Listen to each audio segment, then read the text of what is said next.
Evening all, welcome back to X-rebirth. Right, it's been a while since I've done one of these, only because I actually had some bugs. I know they got me finally. Not in this was literally just my rage of the game completely blew my mind. It's funny, I was actually trying to earn some money to trade. We'll come to that. It's funny really because the old X game was a lot simpler. You could just basically go and trade. This one you can't quite do it that way. However, now I've understood the system, it's actually quite good. And it certainly allows for quite an empire of trading to be done. Anyway, we'll come to that. In the campaign, as it stands at the moment, what we've got is, as you can see, my ship's pretty badly beaten up. And lo and behold, I've got to do an escort mission. These got to be the worst thing in gaming. There is somebody sat somewhere in probably a mansion somewhere that games, bought him. And he's probably sat there smug, as he kind of pulls the heads off little kittens or something. Because he is the person that designed the escort mission for a game, and I bet you he worked for Bethesda Studios because for some reason I always remember it being in those kind of things. Escort missions are just annoying because unless you've got really good AI, and unfortunately AI in pretty much any game is never going to be quite good enough, escort missions become a bit of a chore. However, I'm pleased to report this one wasn't too bad. So I've got to escort this dude here to, well, God knows where, because again, I have no idea where I am. I don't know what's going on. All I know is that this system, this world, appears to be, dominated by a massive sun and loads of asteroids. So already in kind of my back of my X brain, I was thinking, aha, this could be quite a cool asteroidy kind of thing. So certainly a lot of what I was kind of looking at was very opportunistic, and that's kind of the entrepreneurial spirit that I think X Factor games. Oh my god, did I just say X Factor? Literally, I've got X Factor on the brain at the moment. I don't watch X Factor. If you know what it is, then you're probably tutting and literally wanting to smash my face in, which I'm pretty got to admit I want to do myself. But yeah, no, just I was watching a program called Gogglebox. It's in the UK and it's about people watching TV, and it's just incredible. Google it if you have no idea what it is. Gogglebox. Anyway, so the X games do kind of inspire this entrepreneurial spirit within oneself, and I think certainly when I got through to here, a lot of the time you're thinking, well, how can I link this to that to this? And I think first of all, this is obviously a huge, massive solar energy cell production facility right here, so that immediately starts you to think, aha, you can buy energy cells here and sell them. But again, the campaign is it's a little tricky at times to kind of understand what on earth is going on. It's funny, Nano Clerical Diarrhea, he has this he finds it funny that I'm into such complex games. It's almost as if I treat gaming as a torture, and I guess they're right, because X and I'm playing Terraria a lot, and yes, you're going to see Terraria videos very soon. These are all very complex games that have incredibly detailed and complex systems behind them, real world economies, money making, whatever it may be. But these are all production stuff. It's all stuff that I think I really and inquiring minds like to be part of, and I think certainly with X I'm really into that kind of thing. I think a lot of the time you're looking for games to really challenge your brain, and it's funny, they say as you kind of play games, a lot of the time, firstly, people are very dismissive of games, and that's wrong, because gaming is actually very good for your brain, and I think that's something well worth consideration. But anyway, don't ever be afraid to say to people that you game. It's a hobby of incredible it's a skill. It's something that you really will benefit from. So anyway, here we go. So now it's all kind of being explained. So much like the villain, this isn't a villain, but much like the villain who explains his plan to you, I'm now being told all about these guys. Now you can read the text if you like, and blah blah blah blah blah. But I'm not going to. Well, we'll see. But basically, these are ex-miners. These were a mining colony that came to this system, and they were part of the Terran group. So obviously, these are real Earthers, and naturally that makes us a little bit suspicious of them, because again, for those that don't understand the lore, the Argon Federation and the Terran. What were they called? The Terran? Oh, I forget. Terran Federation, whatever. That's terrible. My brain's gone blank.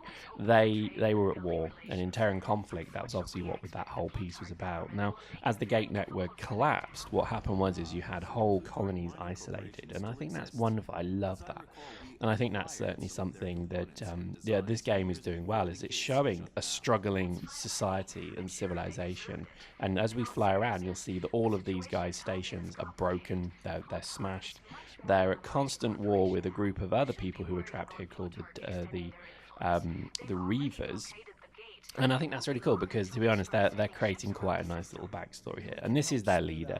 And the voice acting on this guy must have been done by, you know, literally somebody that just dragged off the street, took away his, you know, his alcoholic bottle hiding in some brown paper and shoved him in front of a mic, because it's not the best acting in the world. Having said that, you know, it's not great. But again, is it cheesy? Yes. Is it a problem? Nah, it's not a problem at all.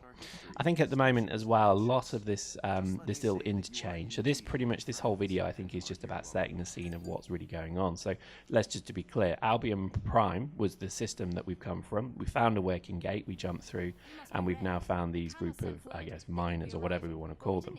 And they are asking for our help, obviously, to rebuild their failing society and civilization, because they have real issues with their supply network. They need supplies, they need food, they need all this stuff. So pretty much it's setting up a nice, you know, kind of trade network between Albion Prime and here. Now the issue being is that you can't get through the gate, and your freighter is being confiscated on the other side. So you're pretty much shit out of luck, as you would say. So, you know, the campaign really isn't letting you just kind of bugger off and go and trade loads. Well, it kind of is, but it's not making it terribly easy for you. So you're kind of given a bit of a choice. You can either obviously help and support them, or you can go and do other stuff. Now, what's interesting about this whole thing is that it does set up quite a nice, obviously, you know, situation for gameplay here. And I think certainly, again, I'm quite liking the comms as well. As you saw then, you have the ability to kind of ask questions and all that. It's not Bethesda Studios level, because obviously you can't really impact or change the attitudes, but it's certainly there to kind of find more about what's going on.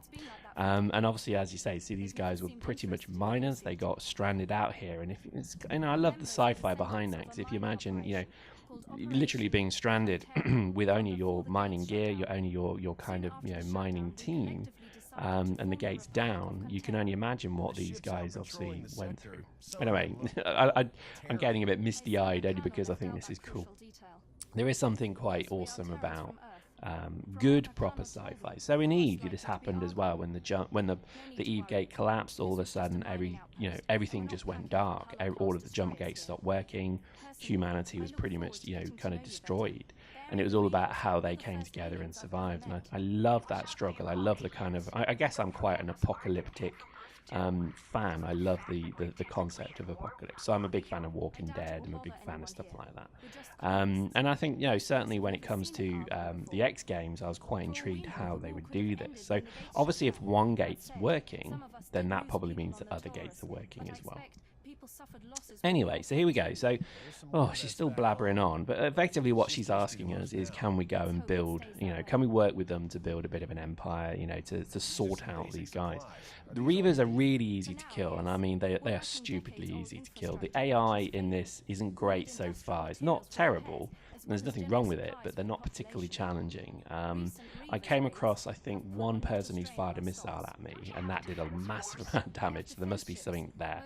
But I think at the moment, the AI isn't great. So the Reavers are actually pretty easy. I wouldn't go messing about in their bases, because they actually have quite a few pockets of bases.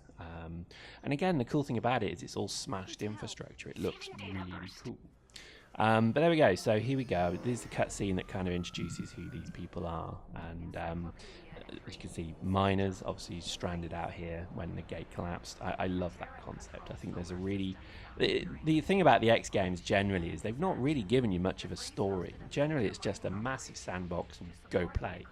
And I'm quite surprised actually how good this campaign is turning out to be. Although it's... there's a few challenges coming up. As I mentioned at the start of the video, there's a few challenges coming through that, quite honestly, are just becoming a bit of a pain. And it's just the kind of way that the missions work. So all of a sudden it's like, right, fly here, do this, go there, deliver this, do that. Then all of a sudden it's like, right, earn 20 billion credits and go and buy yourself a platinum throne. It's like, what? that's a hell of a step, you know. And that's exactly what's happened with me now, is that all of a sudden the step went from nothing, ridiculously massive target that's just impossible to hit, and you're sat there scratching your head thinking, why? That's really weird. But anyway, as it stands, I think the game, I'm loving the game still. I think it's well worthy of a look. I think they're really pushing it as well. I'd probably wait for it to come down in price a little bit. I think it's currently on at $39.99 on Steam. And I think, to be honest, it won't be long, probably before around maybe another week or so, it'll drop to $29.99. And then I'd say it's probably worth it. You know, I know I harp on about the calculation a lot, but I think sometimes it's worth looking at how much you'll be entertained. So there we go. Hope you enjoyed that. We will write something on our website about X as well. So if you're interested, please go to squadbme.com and check us out. And if you're feeling very flush, click on some adverts. No, I'm kidding. Don't do that. But basically, yeah, that's we're trying to push the website a bit more. It may work. It may not. Who knows? But I hope you enjoyed that, and we'll certainly come back with more soon.